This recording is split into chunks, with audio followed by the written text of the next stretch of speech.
very quickly, I'll say that now's the time to do the experiential stuff to sort of get a grounding in sort of your own identity, if you have that opportunity. Ultimately, you'll need to go back probably for almost any traditional program. But travel and tourism, for example, if you're engaged with people and like operational things, you don't really necessarily start with your degree. You start with the experience of dealing with people in the business, and you start low on the totem pole for sure. But you can't expect to be a researcher and not have a higher degree for sure also. Also, international organizations, they like to see experience if there's something else that you'd want to do, but they want at least a master's. If you want to join a young internship program, for example, for the UN or the IMF or the World Bank, they want at least a master's. Now, one doesn't have to go for that master's right away, but I think that there's an age cutoff, 32, which you guys have plenty of time. But keep that in mind, that there's. Yeah, I was actually, for me, I took a couple of years off before going back to grad school, and it was really important for knowing why it was I was going back to school. I think some people kind of go by default, and that becomes, you end up with these kids in grad school who are kind of like, don't really know why they're there, and it's not as much of a targeted experience. So there's that. My grad school thing, I had no desire to go to grad school when I graduated from Amherst, and then a couple of years later there it was. The other thing is it makes you a more competitive applicant.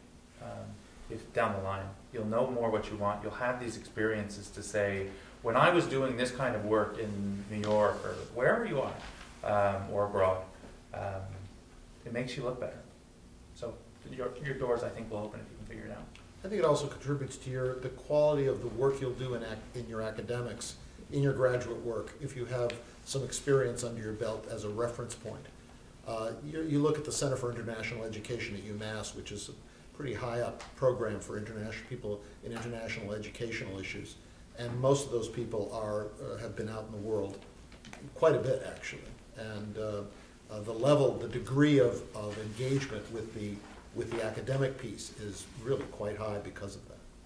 I'm not on this panel, but I would also say that I really encourage work before any degree that anybody would think of doing, just because getting up for a job at 8 o'clock every morning for a while gives you a sense of purpose outside of the specific things that you're learning at whatever job you have that really allow you to appreciate education, but also give you sort of an educational focus, and you get a chance for your age to benefit you in some ways. There are things that you learn at 23 and 24 that you don't learn when you're in college, and when you're in an educational format that Amherst provides. It's a great place to learn things, but it's not a great place to learn all things, and you're going to miss some stuff if you go straight through. There's some folks who it's perfect for because they're really focused, they know exactly what to do.